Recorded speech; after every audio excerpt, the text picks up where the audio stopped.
Hello everyone, welcome to Learn the Lingo. My name is Matthew, and today we are going to be looking at 4 Hebrew words that can be translated as man. Each of these words can refer to one individual male. However, they each have different nuances and additional meanings. In this video, we'll see the connotations they have in both biblical and modern Hebrew, but we'll spend most of our time seeing how they are used in the Hebrew Bible. Our first word for today is Adam. This word is the first of the 4 used in the Hebrew Bible, first showing up in Genesis 1:26. With Na'aseh Adam B'Tselmenu, let us make man in our image. Here we see a very common way the word Adam is used in the Bible, referring to man not as a man, but as man as in mankind, people, or humanity.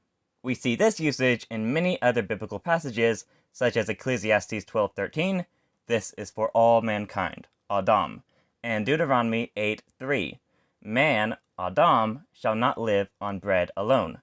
So that's the first meaning of Adam, people or mankind. Adam can also refer to a single person. Genesis 2:7, and the Lord God formed the Adam, the man, from the earth or soil. Here speaking of the first Adam, Adam. In fact, Adam is the Hebrew pronunciation of the name Adam. Adam is both called Adam, the name Adam, and Ha-Adam, the Adam, the man, or better translated, the person, because the word Adam is generally a gender-neutral word, referring to a person of any gender. That's what Adam means in modern Hebrew, a person. And going back to Genesis 2:7, this verse says the Adam was formed from the soil or earth, which in Hebrew is Adamah, a very similar word to Adam, just with an ah ending.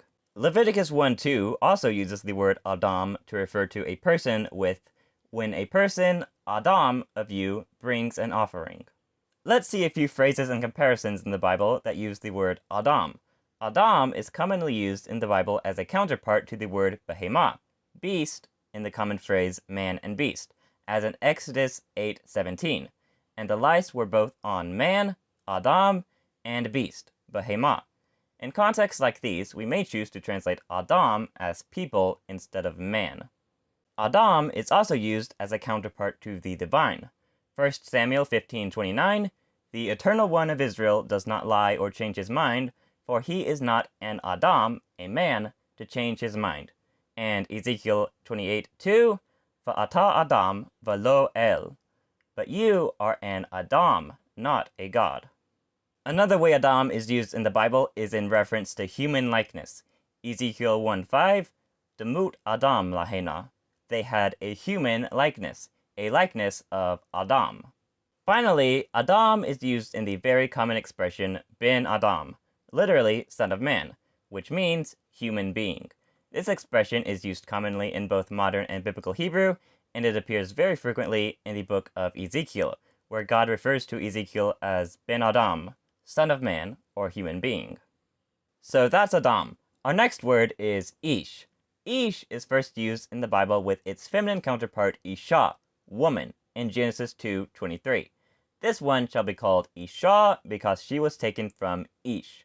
Therefore, a man, an Ish, shall leave his father and mother and cling to his Isha, literally his woman, but usually better translated in these cases as his wife, since Ish and Isha not only mean man and woman, but also husband and wife. We see the word Ish, meaning husband, in Genesis 3:6, and she gave some to her Ish, her husband, who was with her, and in Ruth 1:3, and Elimelech, Naomi's Ish, husband, died. So this first meaning of Ish is as the masculine counterpart to Isha, woman, meaning man or husband. But Ish doesn't always act as a counterpart to Isha. It could just refer to an individual, much like Adam. Numbers 19:18, a clean Ish, man, shall take hyssop and dip it in water. And Judges 13:2, and there was a certain man, Ish, from Zorah. Ish is usually a less gender-neutral word than Adam, especially in biblical Hebrew. However, in many cases, it can refer to someone who may be a woman. We see this a lot in certain biblical phrases. One of these is the expression for someone, anyone, or no one. Genesis 13:16, if anyone could count the dust of the earth, your descendants could also be counted. The Hebrew word here for anyone is Ish. Literally translated, this would be if a man could count the dust of the earth. And Deuteronomy 34:6, No one knows where he is buried to this day. Literally, a man, an ish, does not know where he is buried. Another biblical expression that uses ish means each or every. One example is Genesis 41:11.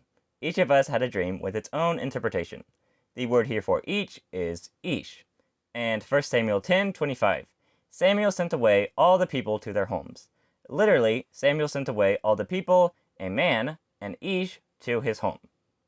Ish is also commonly used in the biblical expression for each other or one another, which can often be literally translated as a man, his brother, or fellow. Exodus 10:23, literally translated is, they did not see a man, ish, his brother. But better translated is, they did not see each other. In these expressions, ish doesn't even have to refer to people. One example is Genesis 15:10. He placed the pieces facing each other, where the word each in Hebrew is ish. 2 Samuel 6:19 uses the word ish 3 times. Translating this verse rather literally, we have, and he gave to all the people of all the crowd of Israel, to both man and woman, to each a loaf of bread, a cake of dates, and a cake of raisins. And all the people went each to his home. The first time we have ish is in the phrase to both man and woman, which uses the words ish and isha as masculine and feminine counterparts. The second use is the each in to each a loaf of bread.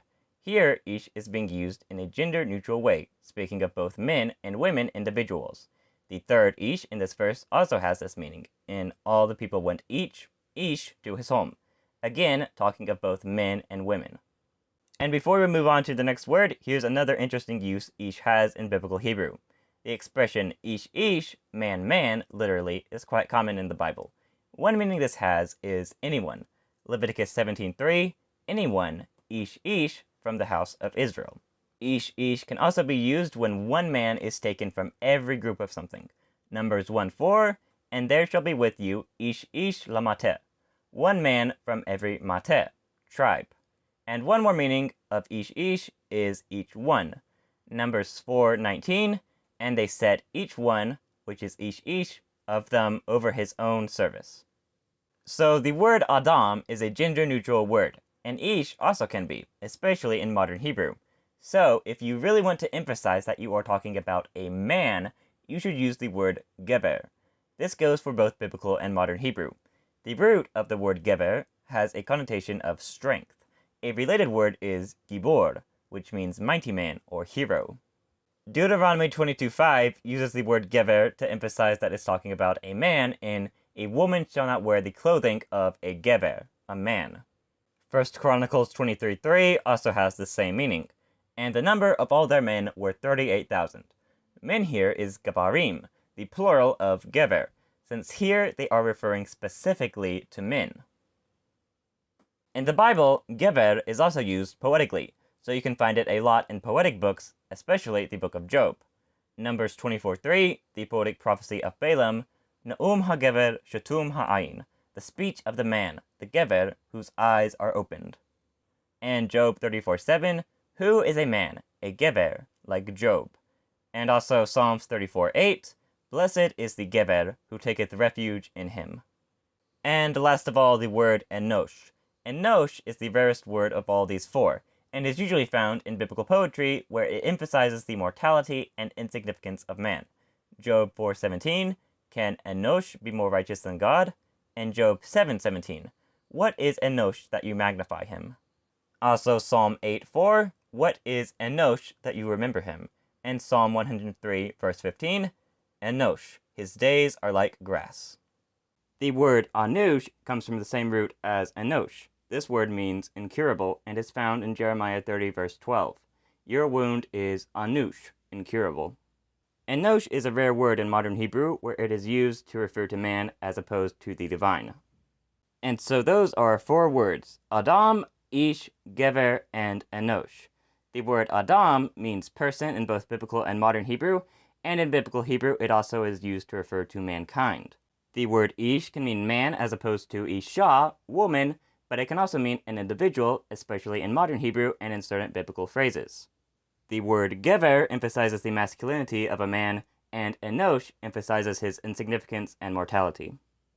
And that's all for today. If you enjoyed this video, please give it a like, comment, share, and subscribe if you haven't already.